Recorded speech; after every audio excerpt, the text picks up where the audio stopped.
40% of our time is spent understanding and planning the customer. People make decisions with their heart before they justify it with their head. You're selling to the same people that are the subject of B2C marketing as they are B2B marketing, so why should it be any different?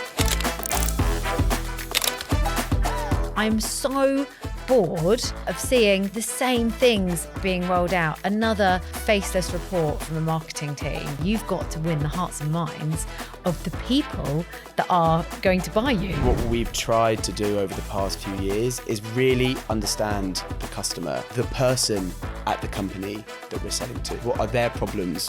Why can't they sleep at night? What do they dream about? B2B marketing needs and must get more emotional.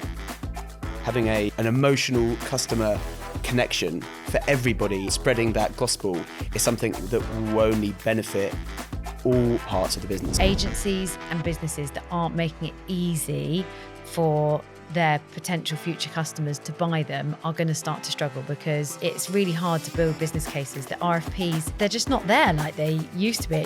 You've got to fight for them. The way that we go to market and the way that we structure those pillars is more important than ever. How do you pull people in with that emotional resonance and then pull them through to becoming clients?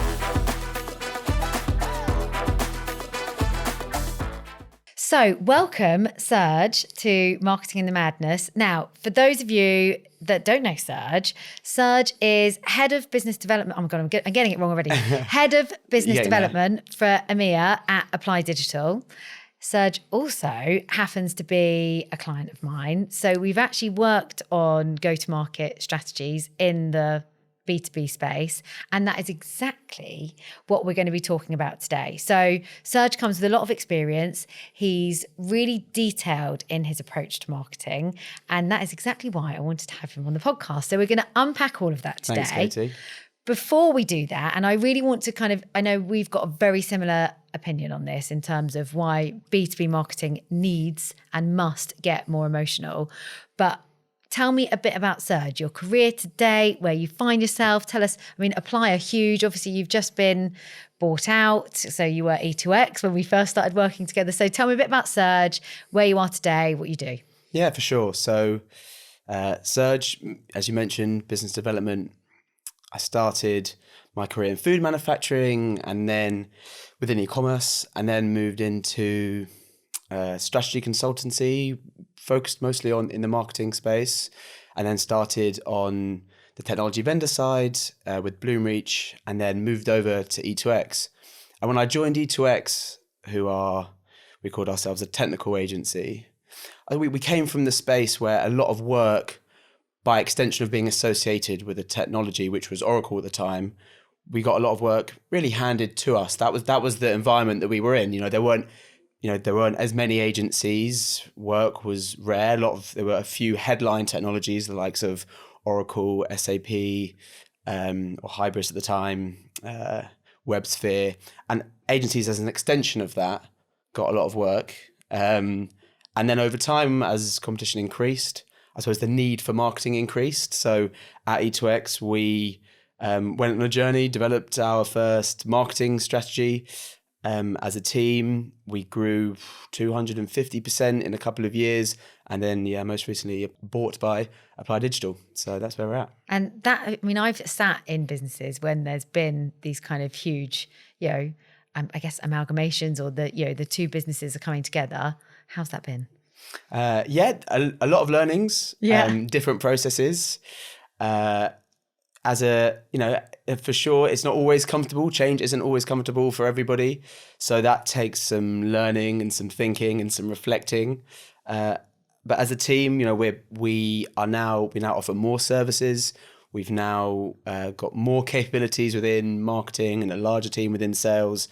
And so it's an amazing opportunity to learn. And, I often think through the discomfort is often where you learn the most as a person and as a team. And so I think we've done a lot of learning, and we're kind of getting into that forming, storming, norming phase, and now into the performing area. So I like that. Yeah, that's a great little clip right there. So tell me, Apply, obviously huge in America. I I don't even know how I came across Apply. I think because you guys are involved with the Mac Alliance. So tell me a bit about the kind of, a typical project for Apply Digital. What are the kind, who are your clients? What kind of work are you guys doing? Because I think that will really help us form the conversation around how to market that kind of business. Yeah. So I suppose our core competency, so the area that we're known for, especially in Europe, but also worldwide, is Mac and composable implementations. So moving from monolithic legacy technologies to modern composable technologies. But around that, we've built a set of services, complementary services that we realized our clients required, all in adjacent areas, starting with business strategy and digital strategy, understanding the value of change, and then user experience, research and design, optimization, data and analytics. So all the adjacent things around the need for digital that make for a good performing website, but also high performant teams on the client side. Yeah, and I guess that kind of, technical digital transformation, that's a huge part of all of our lives now.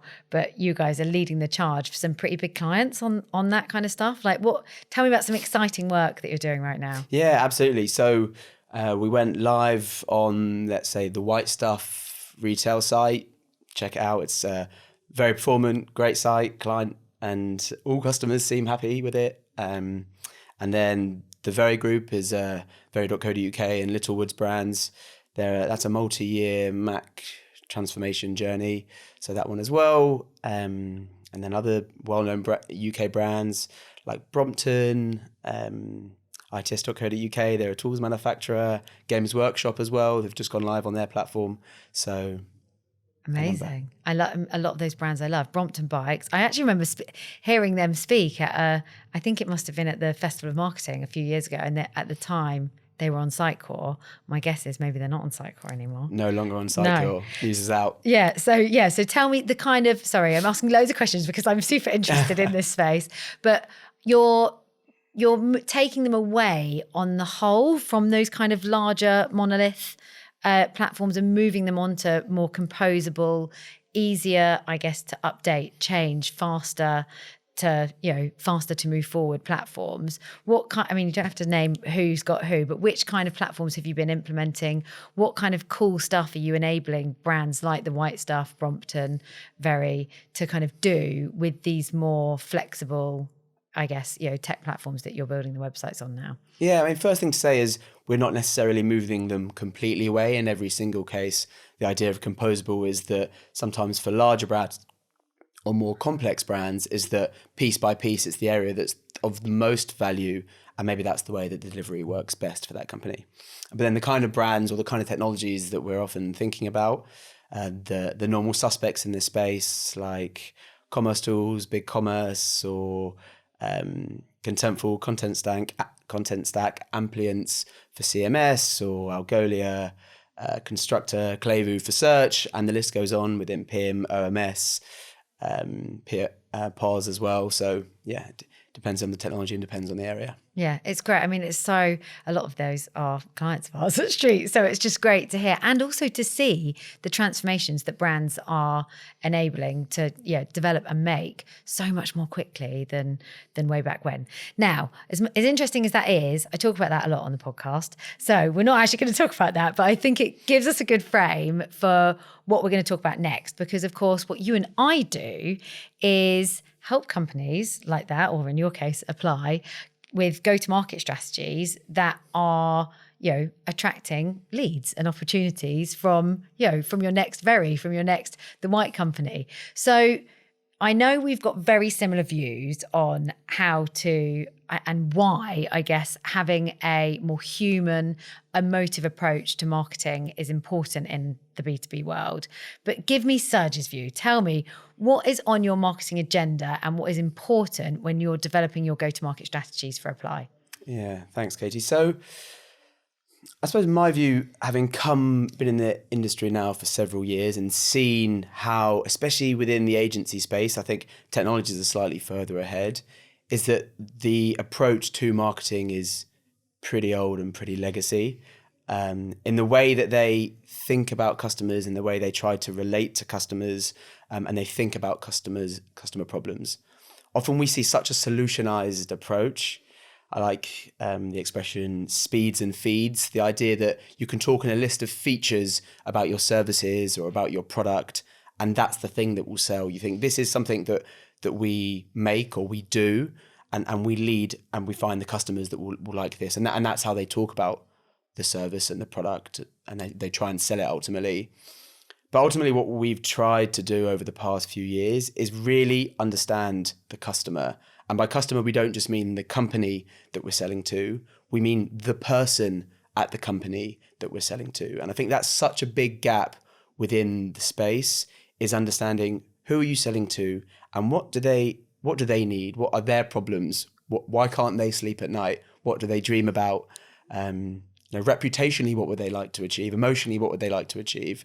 And I think we associate those types of questions or those types of things with the B2C space, with B2C brands, but that is ultimately, those brands are ahead of the game compared to B2B. And the reason they do that is because they know that those are the things that emotionally resonate with people. And often people make decisions with their heart before they justify it with their head.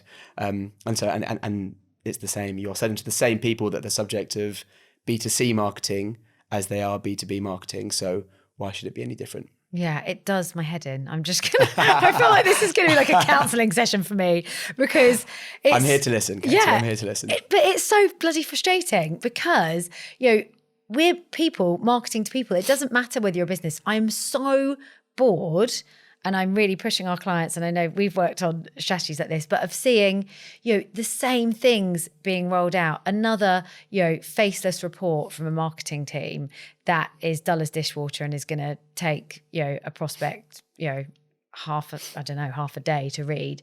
Yes, reports and that long form copy is important, but more and more people want to engage with content that's quick, fast, easy, more human, is directly talking to the things that they're struggling with in their role, not just their business. Like you say, I think, again, traditionally, the big agencies, the big tech companies have looked so much at, okay, what's the business need for change? But actually, they're therefore missing what the individuals need, because and I do think there is a place for both, but really, exactly like you say, you've got to win the hearts and minds of the people that are going to buy you. That at the end of the day, it's the stakeholders that you need to get in front of as early as possible and make yourself the people that they trust. Because if you can do that and you can build that trust and engagement earlier, not only do you never worry about where your next deal's coming from, because you can see that you've got this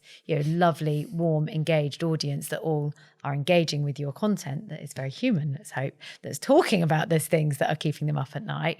But also it makes it easier for them to convert because they've built trust with you. They already know who you are. So you're not, like you were saying, way back when, the deals just used to come in, these big RFPs, you'd been selected by the tech platform, but now the tech platform, there are so many more.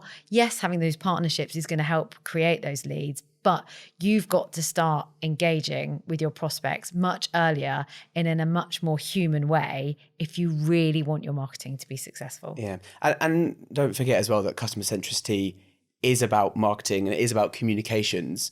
But growing that, marketing is about, market centricity. And market centricity, your knowledge of your customer and how you can best support your customer ultimately then leads to understanding what services you can then provide that best suit that customer. Understanding what their pains are and what they're trying to achieve is absolutely about how you position yourselves in your marketing comms and on your website and in the white papers. But it's also about, customer centricity goes into the customer success teams, it goes into the delivery teams, it goes into the support teams, and understanding, having a kind of an emotional customer connection for everybody is something, and spreading that gospel is something that will only benefit all parts of the business as you start to grow and face into the customer kind of wins and understand exactly what they want and how you can deliver for them better in every department. So tell me, how do you structure that? Like, what's the, at every stage of the funnel, or talk us through your marketing funnel, like how do you pull people in with that, emotional resonance and then pull them through to becoming a client? Yeah, absolutely. So everything is important to say that everything starts in the strategy stage. I would say that 40% of our time is spent understanding and planning the customer. So at the start of the year or at the end of the previous year, we embark on customer interviews. We understand, we interview our customers from across the different segments, grouping them by segment. We believe that's how, over time, we've believed that that's how the customer needs or the customer gains are best grouped. We interview them around the areas of pains, around the area of gains, around the areas of jobs to be done. What are they trying to achieve? It's a Clayton Christensen expression there. You don't need an 8-inch drill bit. You need an 8-inch hole. That's the idea there. So what are they trying to achieve as somebody within their role? We take all of that feedback. We go away. We think about, therefore, well, what do each of these areas, each of these types of people, what are they looking for? We summarize all of that, and then we go into the planning of our tactics throughout the year. And then within each of the areas, the marketing funnel, as you said, and for those that don't know, it's about awareness at the beginning. Everyone starts with being aware of the brand, then they are considering the purchase, then they are showing intent to purchase. And within each area, with every product or service, the marketing funnel exists, whether you like it or not. So, but also within each of these areas, you have to think carefully about what is the most appropriate content or the most appropriate form of interaction, and what is actually the content that we'll produce. What's the subject of that content? And so for each level, at awareness, they've only just become aware of your brand, or they're becoming aware of your brand. They probably don't have that much time to spend, or they don't have, they're not that committed as it is. So we do, let's say, shorter virtual events or short formed pieces of content, really at the start of the journey that they're at. Why Mac or why composable for those target audiences that are interested in that. For others, we've seen that within certain segments or certain areas, the talk track isn't about composability. They don't know what composability is yet. That might be a solution, but they don't know that's the solution. So for those target areas, it's more around, why should I change? What's the reason to change, and how do I convince the people around me that we need to change? How do I create a central company focus for change? As we move then through to consideration, it might be, well, how do I change? How do I go about planning this change? What are the steps that are required? And as we move further down, then it might be around how do we put a business case together, or how do we get the right people on side now that we've created a plan? And as you move down, then we talked about shorter 30-45 minute virtual events, and as you move down, maybe you have slightly longer form events. You might look at white papers, and as you move even further down, then you're looking at physical events. People are only really going to attend a physical event if you consider how busy people are, with travel time included. It might take 4 hours out of their day. They've really got to be serious about the idea of buying, or just have loads of time on their hands before actually attending something like that. So thinking really carefully about, okay, well, at what stage of the buying process are they? What are they thinking about in that stage? And then therefore what the format of an event would be, based on how interested or how engaged they are at that point. Yeah, I think that is absolutely key. I mean, I must say I challenge you there, because we do a lot of in-person events quite upfront, which works really, really well. But of course, you're very localized in your targeting. If you're doing an in-person event, it's got, they've got to be within the vicinity in order to get there. So your reach, when you're looking to scale, is not going to spread as far. You're going to be very localized, because let's say you're doing an event in London, you're only going to be able to invite people that can easily travel into London. But we do actually see those filling the funnel really very well in terms of, and actually still today, I would say this was how I launched Street, running those kind of, very senior in the room, C-suite director level bespoke events. And it went a bit quiet over COVID because we couldn't do them. And we moved to webinars. But now we're seeing them, we do actually use them as a tactic to attract people into the funnel and probably still get the most amount of live opportunities off those. But I think you've got to have diversity in your marketing plan, because in order to bring people into the funnel, not everyone, exactly like you say, is going to want to attend an event off the cuff if you haven't built any brand loyalty and they don't know who you are. Unless, often the way that we do this is you have other brands there talking that they respect, that they want to come and listen to. Like we did one last week with the heads of digital from Creed and Eon, and of course all of the other brands want to come and listen to what Eon and Creed are doing because they respect those brands. So if you position it correctly, I do think you can use those to dial people into the funnel. Yeah. But you've got to have diversity in your tactics. You've also got to have short form content, long form content, because everyone wants to engage in a different way. And in order to bring people into the funnel, you've really got to be, one, talking about the right things, like you say, but also have some diversity in your tactics to ensure that the reach is going to go far enough for you to build that engagement with your audience early doors. Yeah. And also one thing that really does my head in a little bit is focus on LinkedIn advertising. I find that people pour so much money into LinkedIn advertising because it's easy, because it's they use LinkedIn and they know that their buyers are on LinkedIn and maybe they have some budget to splash. And we've seen so many ineffective campaigns go on LinkedIn advertising, just thinking that's their only route. And people often ask me, oh, well, what kind of channel should we invest in? And my response is, ask the customer. Yeah. Ask your customer, like, where do you find information? Where do you look? If you want to find out information about X, which magazine do you read? We call them watering holes. Like, where do they go to water? Like, where do they find out information? Where do they get inspired? Ask them. Like, they will tell you which publications that they read and which ones they don't. And in there is your answer to where. Ask them if they look at LinkedIn ads, if they trust something on the back of a LinkedIn ad. Ask them if it's through a network or through famous personalities or thought leaders. Who are those thought leaders? And that's when you start to understand a little bit more about the channels to reach your customer. Love that. It's so important though, isn't it? Because it's the most obvious thing and people forget to do it. And I think social media is definitely playing a much larger part than it probably ever has. So I agree. I'm not dead against LinkedIn paid, but I see my clients do it, that we don't manage paid campaigns on LinkedIn. We have done, but it's just not we take a much more laser focused, targeted approach, as you know, in terms of outreach and how we kind of connect and engage those prospects to pull them in. You still predominantly using email and LinkedIn, but not taking a paid approach. But I've got clients that spend and you have to spend thousands a month for it to work. Thousands. You have to spend thousands. And for instance, recently, I won't name names, but we had a client, they came to us, they were like, we've got this report, we've had 2,000 downloads. So we want to do an event, but we won't need you to use any of your data or run an outreach program. You're just going to be able to message the 2,000 people that we've already got that have downloaded the report.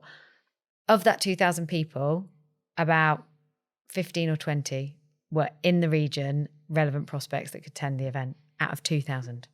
Most of it, believe it or not, surprise, other agencies, etc. Because even when you're doing paid campaigns on LinkedIn, they're not as targeted as you need them to be. So you have to, I guess, take a more manual approach, but there's lots of clever marketing automation tools that we use now that enable us to do that at scale. So it's about getting smart and like you say, understanding where your audience live and breathe, who they respect, how they find, because I think the stats that I saw earlier this year, something like 50-60% of B2B buyers now predominantly do their research on LinkedIn.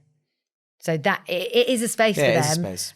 But doing paid isn't the way to do it. You've got to publish. Yeah, you've got to publish and be pushing yourselves as a thought leader and talking about the subjects that matter. That's how you'll get found. In my mind, anyway. So we've talked about how people attract them into, well, you've talked broadly about everything. So we've talked about how we're going to attract people in. Talk to me about the kind of tactics and how you're kind of, how you're humanizing at every stage of the journey. Obviously, there's events, but what other things are you guys focused on for 2024? Yeah, I think it's an important point to note is about the language that you use. Humanizing something is almost a mental journey that marketers have to go on. And the way that you might, there's a great book, by the way, called Humanizing B2B by a guy called Paul Cash that I really recommend for people that are interested in this space. And he talks a little bit around the kind of ladder of how you would humanize something. So it starts with your product or service. Like, what is it? Just what is it that you do? The next step of the ladder is, what are the features of that product or service? The next is, what are the product benefits? The next ladder up is, well, what are the customer benefits? The ladder up from that is, what are the emotional benefits further than that? So if then you break that down, let's say, so come back to what we do before. So the product or service that we offer is composable transition. So transition from monolith to composable. What are the features of that? So it might be an early technical architectural review and planning change. Then you might go on from that into the benefits. It might be a robust plan that is delivered on time and on budget.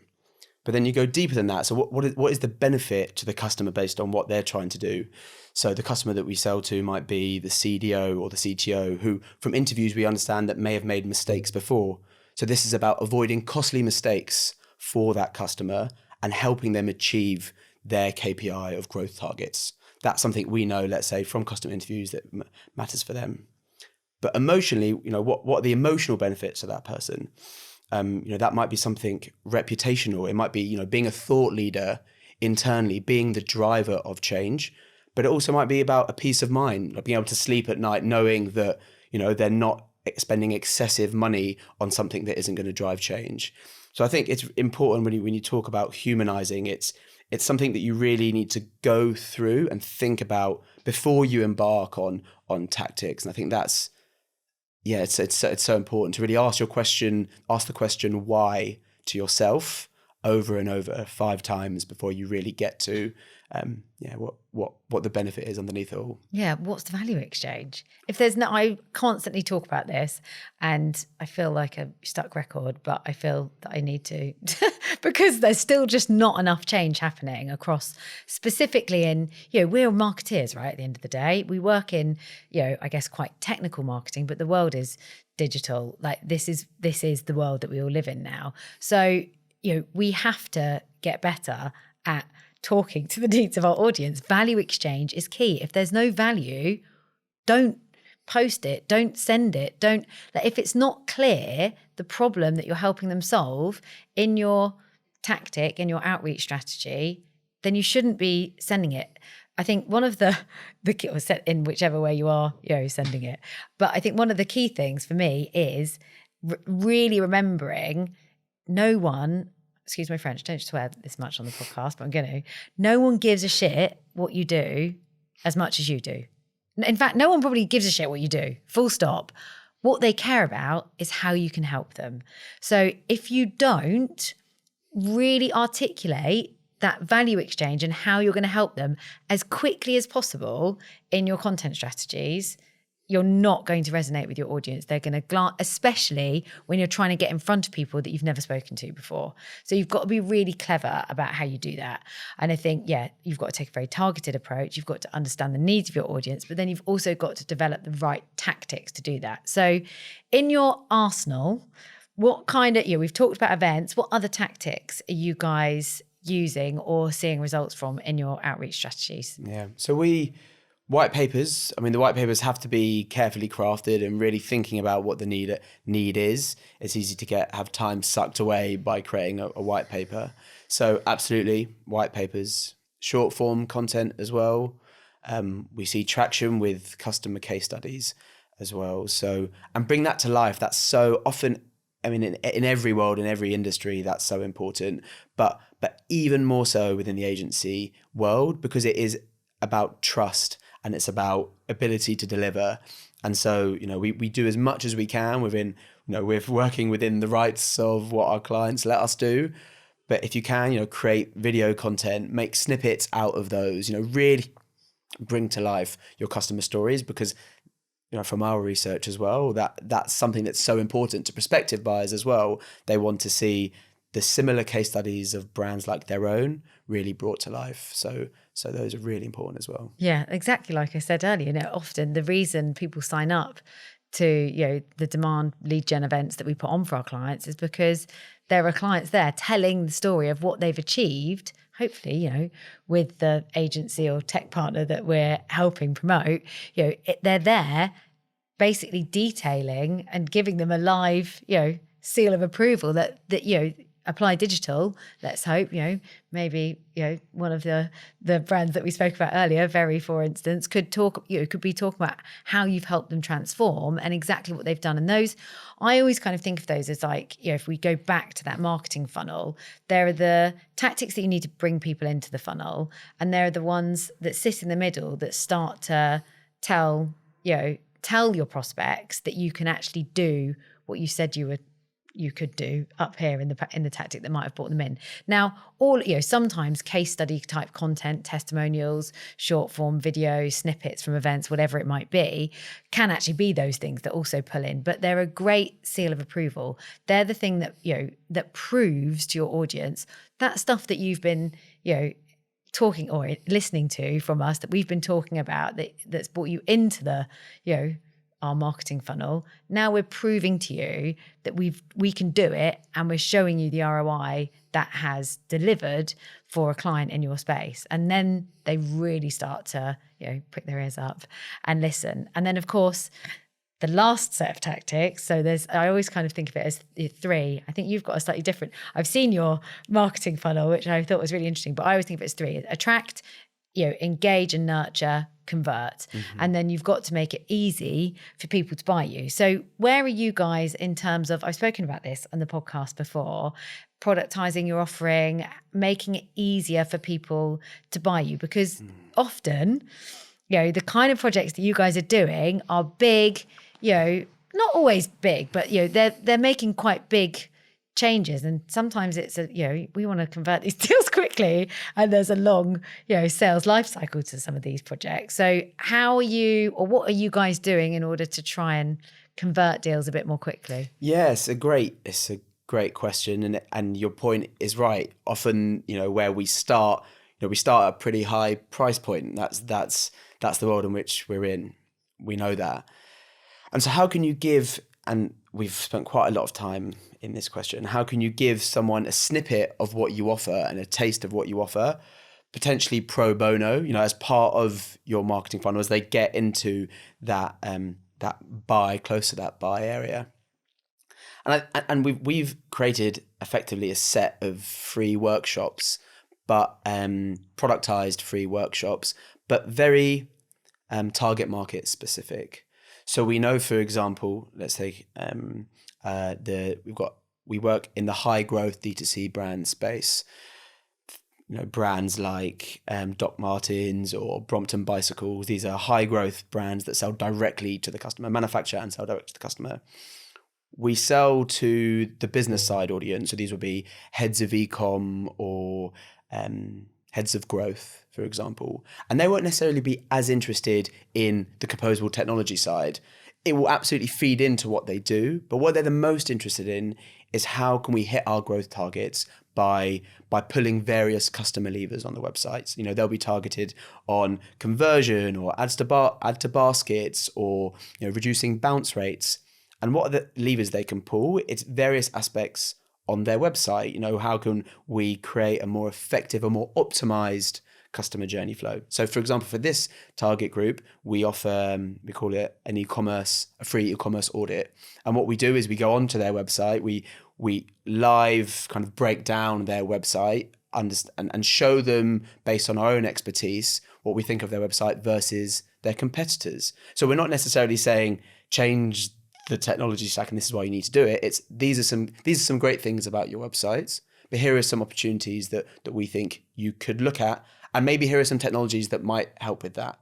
And all of a sudden we're showing ourselves to be experts for free, and they if anything they just go away with some free advice. At best maybe they say, interesting, yeah, that is a gap. Oh, actually we can't do that today because our technology stack won't let us do it. and then the conversation goes from there. So it's really important that you think within the area or within that target market, what are the problems they're trying to solve, and what is a free 1 hour kind of micro sell that you can do that will help them come on that journey, and that is different for every target market. And it's important that, as sales teams, it's hard as well. We know that, and we don't want to sell. We're not always gearing towards selling the big project. What we've learned over time is that, that's not how buyers buy. They buy as they gain trust, as you gain trust from them.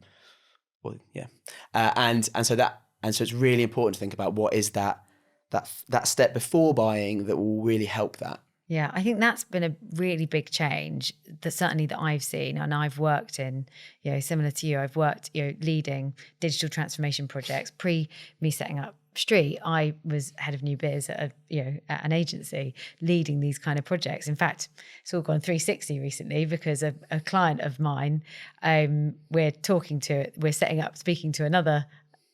a brand that I actually did the digital transformation project for years ago. So random. But I think it's changed. Agencies and businesses that aren't making it easy for their potential future customers to buy them are going to start to struggle, because it's really hard to build business cases. The RFPs seem like they're just not there like they used to be. They just used to be flying in. Like we would get, like 10, 20 a month easily coming through. So it seems to have changed. I don't know if you're finding that, if you still get as many RFPs just land on your desk. Yeah, you got to fight for them. Yeah, exactly. So they're just not there as much anymore. So I think the way that we go to market and the way that we structure those pillars that you've spoken about so beautifully today is more important than ever. Serge, we're going to get kicked out of the studio. So I'm going to end this podcast. But guys, if you've enjoyed it, I'm stealing Seth for another... Seth? Who's Seth? I'm stealing Serge for another 5 to 10 minutes to talk about something that is just as important and on my radar as the marketing innovations and all the brilliant things that Serge and I have just spoken about, which is around equality in the tech sector. So specifically, those of you that listen to the podcast regularly will know that we've got... collaboration with MadFest, where I am helping coordinate the content for their Female Leaders Club and the Female Leaders Stage at MadFest in July. So if you liked today's podcast, of course, go and check out the links. I'll make sure the link to the book that Serge mentioned is in the show notes, and some links to his website, and you can connect with him on LinkedIn and all that kind of stuff. We'll pop that in the show notes. But if you enjoyed this, come and listen back next week, where Serge will be sharing some of his ideas. In fact, we're going to record it right now, on what we can do within the industry to equal the balance and give us women a kind of larger share in the boardroom. I don't know, is that the right thing to say? A larger proportion of us women leading the way in the sector.